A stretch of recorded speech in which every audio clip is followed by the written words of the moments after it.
Quote, culturally relevant and sustaining implementations of computing education are increasingly leveraging young learners' passion for sports as a platform for building interest in different STEM, science, technology, engineering, and math concepts.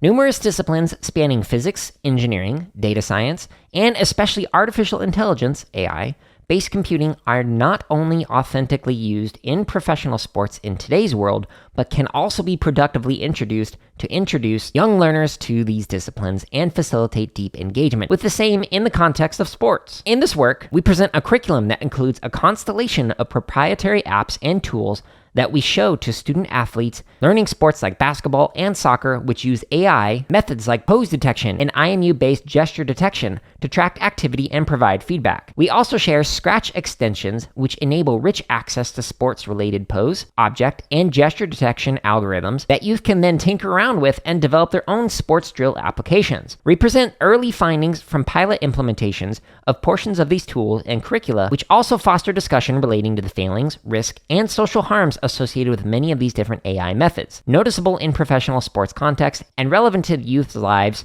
as active users of AI technologies, as well as potential future creators of the same, end quote. That is the abstract for the paper, which is titled Scratch for Sports, Authentic Drills as a Platform for Experiencing, Understanding, and Developing AI-Driven Apps. This was written by Vishesh Kumar and Marcella Worsley. Apologies if I mispronounce any names. If I were to summarize this paper into a single sentence, I'd say that this paper summarizes explorations of the intersections of computer science and physical education, which is not discussed enough, and which is why I wanted to bring this up in this Unpacking Scholarship episode. There are nearly 200 more episodes that are like this, as well as some interviews, some professional development discussions. You can find that at jaredoleary.com. In the introduction to this paper, the authors talk about how interdisciplinary areas can be very motivating for students because they're able to combine some interests in multiple subject areas in a way that is individually meaningful for them. For example, many students are really interested in sports or physical education, as well as in computing, and if you can combine the two in a meaningful way, this might be very motivating for students. In addition, there's been some scholarship that has explored a concept known as embodied cognition, or as Papert might describe it, body syntonicity, which is like learning kinesthetically and learning through movement, motion, etc. Students are able to explore and embody different computing and physical education concepts through sport,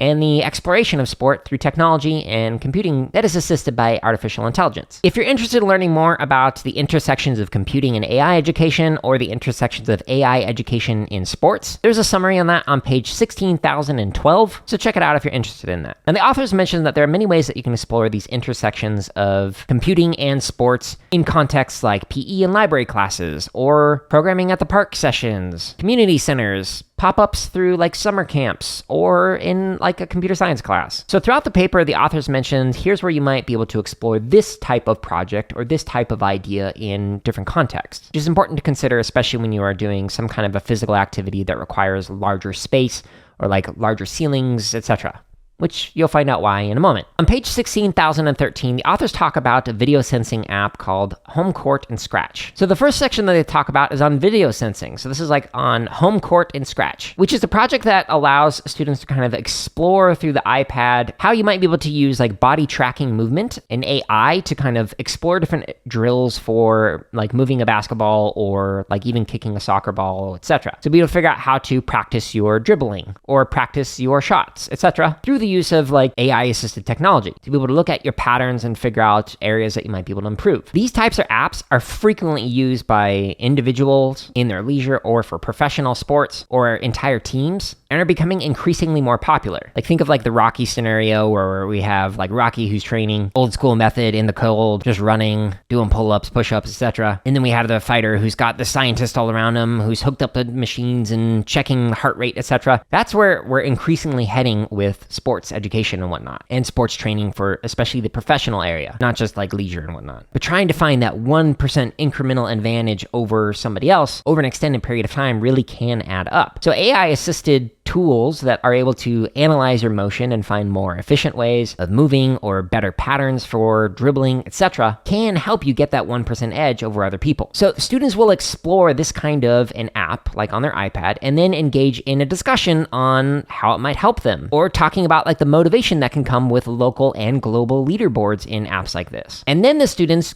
explore a kind of like a watered down version of how you might be able to create something similar in Scratch using some extensions that they developed, which this is fascinating to see that like this is where we are headed with Scratch. Thinking about where Scratch was even, 5 years ago. I can't wait to see what kind of tools and whatnot are going to be implemented in Scratch 4.0. Which we're currently on 3.0, by the way. But the authors mentioned that students are not only exploring like the applications of an app, but they're also then learning how might you create something similar. Granted, it's going to be a watered down version of this, but it allows you to explore and kind of simulate the thought processes and design thinking that is involved in creating something similar, which I think is very helpful for students. Here's a quote from page 16,014, quote, "This activity is key in discussing the ability of video-based AI systems in helping sports practice, which often also opens the door to discussing the usage of similar systems in their surroundings, seen on face identifying systems on smartphones and home security systems, and the underlying ethics of regarding data access and surveillance enabled these systems," end quote, which is a really important thing to consider. Now, the next set of projects that the authors kind of describe in here is on wearables. So this is on smartwatches and microbits. So in this space, the authors recommend having some kind of an open space, like a track or like a gym or whatever. So they'll have the students take like a lap around the space and then kind of guess how many steps did that take for you to get around that lap.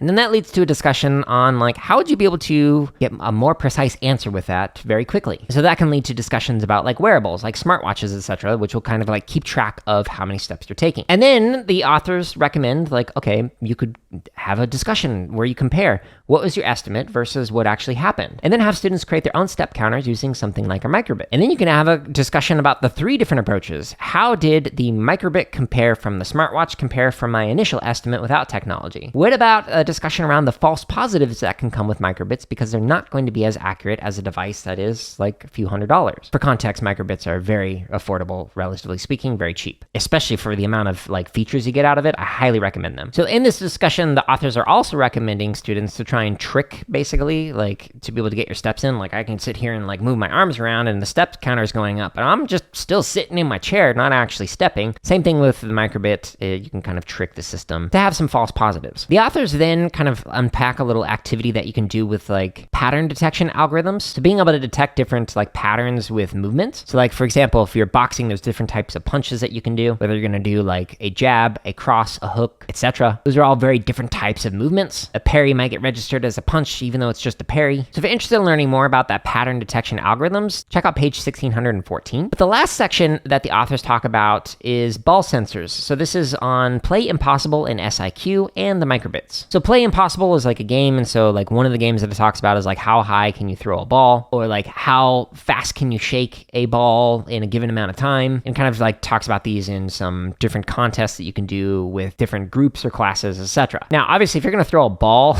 really high or as high as possible, you want to make sure you're in a space where you don't have a ceiling, because students might surprise you at how high they can throw a ball. Even if you're in a like large gym or whatever, it might hit the ceiling or get stuck in a light or whatever. Just look up next time you're in the gym and you just might see a ball that is stuck in the roof. These types of games can also be replicated or reproduced using a microbit, whether you're doing like Scratch or doing something like Make Code or whatever. And so the authors talk about how you can use these different gesture types of detections to create some different projects and whatnot in your classes. In the discussion and future work, the authors talk about how this is kind of like the beginning of some potential applications and explorations of the intersections of computing and physical education or sports. If you have ideas on how you've explored these intersections in your classes, please feel free to share them in the comments on YouTube or on any of the social media platforms that I'm on, which you can quickly just find on jaredoleary.com under the socials tab. But as always, with these Unpacking Scholarship episodes, I want to share some of my lingering questions or thoughts. So one of them is, how do we incorporate physical computing in an individualized or rhizomatic way? There's a big difference between general interest and individual interest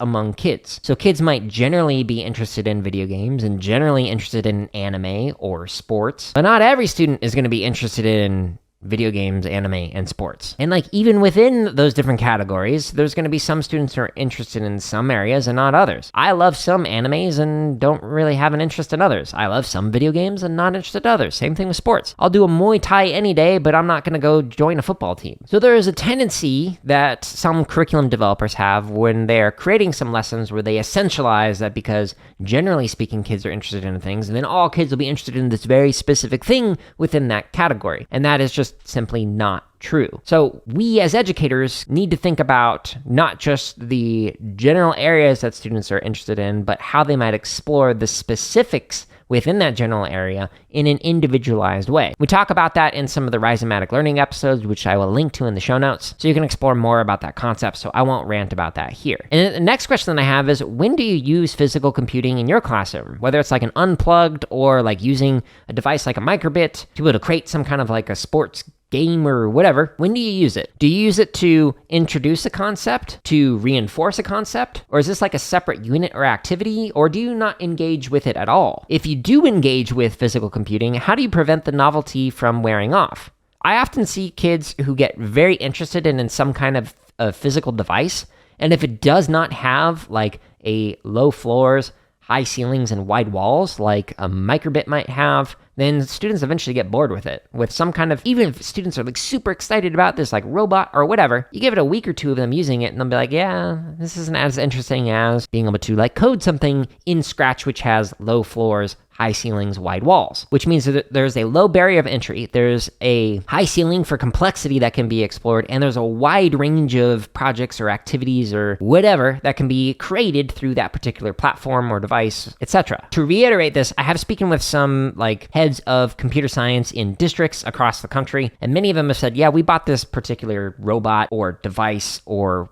tool for physical computing. It was interesting. Students may have used it for a week, maybe for a month, and then it just sits on the shelf and collects dust for the rest of the year. If you think those experiences are so valuable that it's worth that initial investment cost, which generally speaking is very high, to be able to get classroom sets or district sets, etc., and you think that's worthwhile, great. But if you are not aware of that phenomenon and you have not experienced buying devices only to see it being put on the shelf after a month, maybe experiment with a small subset of devices and see how that goes instead of buying a bunch of different devices. Or one approach that you could do is like, if this is really interesting for like 2 weeks, get like a school set that can be used by a classroom educator and then rotate it over to another school like for the remaining weeks and just keep doing that throughout the year. So then eventually it'll come back and it'll be novel again because students aren't working on it every single day. But those are just my experiences and opinions. If you enjoyed this episode or any of the nearly 200 episodes that are available on my website at jaredoleary.com, please consider sharing with somebody else. Stay tuned for an episode next week. Until then, I hope you're all staying safe and are having a wonderful week.